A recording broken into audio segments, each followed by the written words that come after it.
Businesses everywhere are screaming that they need data talent. Bootcamps are selling 6-figure careers in 6 months, and LinkedIn is flooded with posts that are saying data analysts are irreplaceable. So too, entry-level data analyst roles have dropped 40% compared to just a few years ago. The average job seeker in 2025 spent at least 3 or more months searching for a role. And thousands of people with legitimate SQL skills, Python certifications, and really polished portfolios are getting ghosted over and over again. So which of these stories is true? Both of them. And that's the problem. Hi, so if you're new, my name is Zazo. I'm currently a senior data analyst, and I've been working in data analytics for 4 years. And previously, I've worked in software engineering. So if you look out on the internet, what you will see about data analytics is the market is booming. Every bootcamp, every career blog, YouTube channels, screaming from the top, quoting some of the same stats. That data analytics is growing faster than any other field. There's a shortage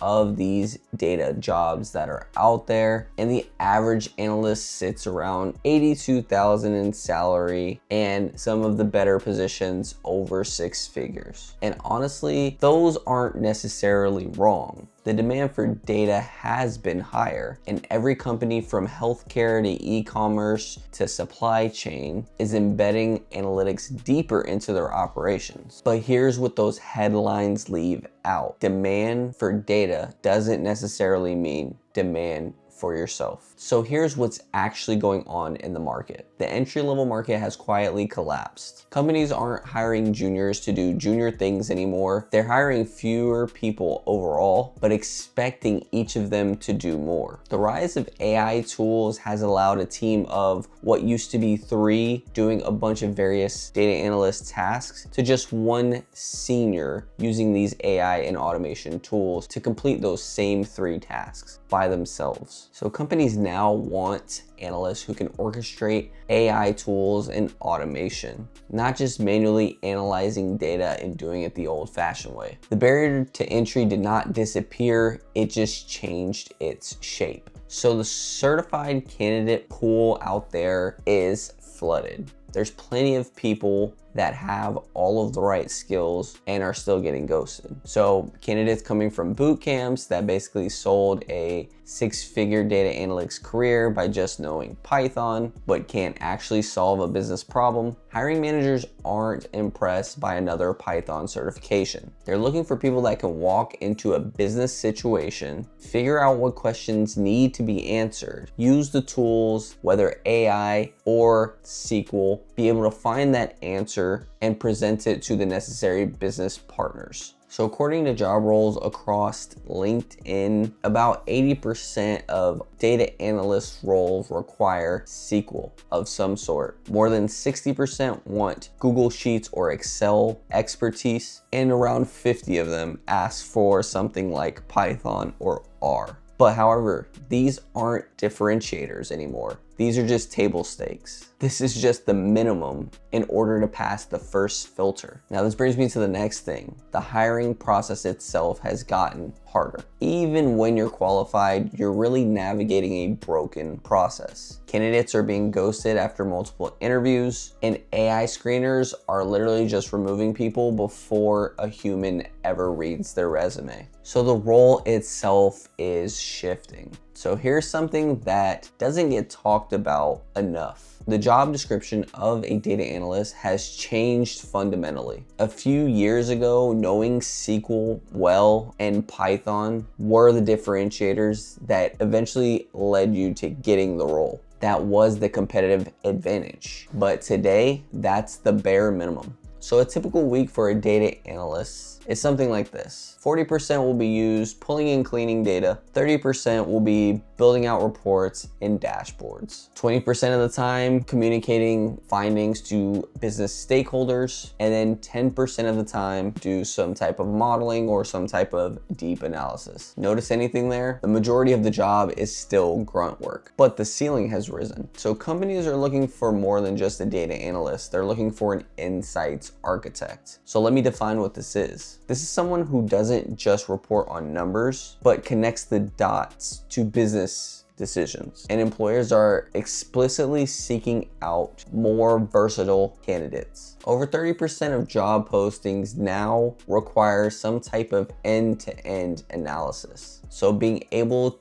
to handle data from start to finish, not just a part of the pipeline. Meanwhile, 70% of data analysts are already using AI in their current workflow. So if you aren't, then you're already behind. Personally, I use AI every single day to aid me with a lot of the grunt work of physically writing code and formatting a whole bunch of queries. So now let me get into what's actually getting people hired. The difference between somebody landing a job and somebody getting ghosted. I'm gonna be specific here because this is where most career content fails. I'm gonna give you the blueprint. So the people getting hired right now have a few things in common. The first thing is their SQL is A1. Even though you have the AI tools to actually manually write the SQL, this goes back into the insights architect. Somebody needs to be behind the AI to really know if that query or those queries are up to par and optimized for what the use case is. So even though AI can write the queries now, you still need somebody that knows SQL to a deep degree in order to basically quality check the AI. And when it comes to getting the role in the interview, I can pretty much guarantee that you're gonna have some type of SQL question. The next thing is they understand the business, not just the data. So the candidates that are getting hired aren't the ones doing the fanciest stuff. They're the ones that can walk up to a vice president and be able to explain and provide insights that directly influences decisions that increase revenue, churn, or operations. The next thing is they've built a portfolio around real business problems, not just the Kaggle data sets. Once again, I'll say it, that is all right for the initial learning, but for your portfolio,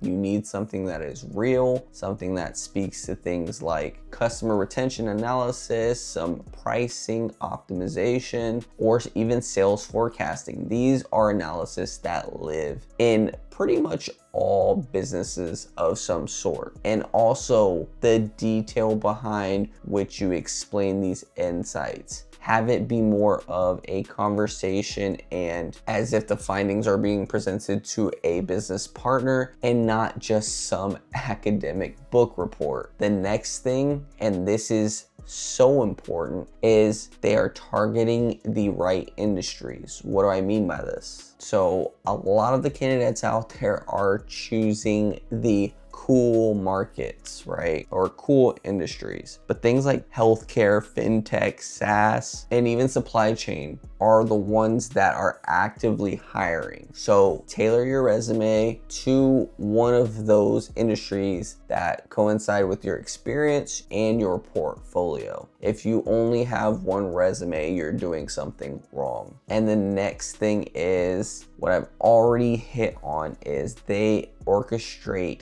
AI, not trying to compete with it. So you notice I said orchestrate and not just use. Orchestrate, you are setting different things up and checking behind the AI and not just asking the AI to do everything and passing it off and never really checking what it's doing. So now, what does this mean for you? Here's the honest summary. The data analytics market is not dying, but I will admit it's also not as easy as it used to be. Python and R are not the golden ticket to getting you a job anymore, even though a lot of boot camps will sell you that. The demand is real, but it's increasingly more in the mid-level and more experienced levels. The entry-level hiring is tighter than it has been in years before. The skills required have risen significantly, and the people who aren't adapting and sending out generic resumes and hoping that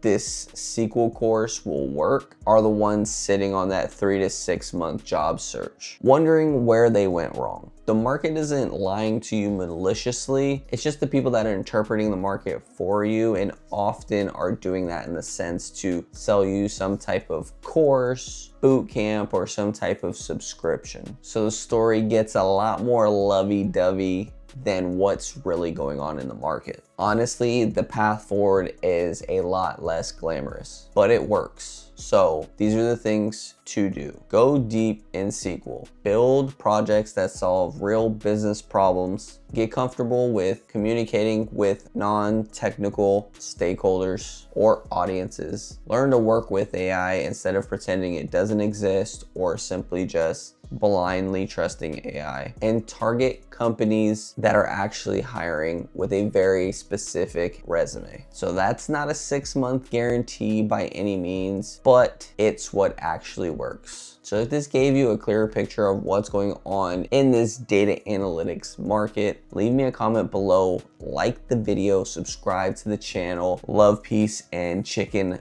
grease.